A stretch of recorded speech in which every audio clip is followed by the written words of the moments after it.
The storm gets so close to the person filming that you can almost feel it. Holy cow, look at that.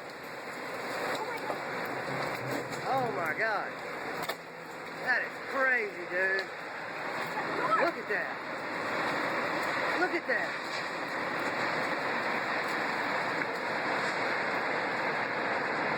Oh, I feel sorry for them people.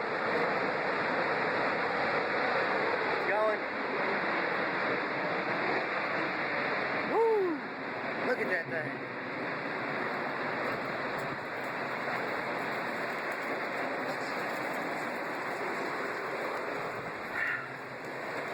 Oh my gosh. The 170-mile-per-hour wind swept with devastating force through the city, causing massive damage to homes, schools, power poles, vehicles, and sporting facilities.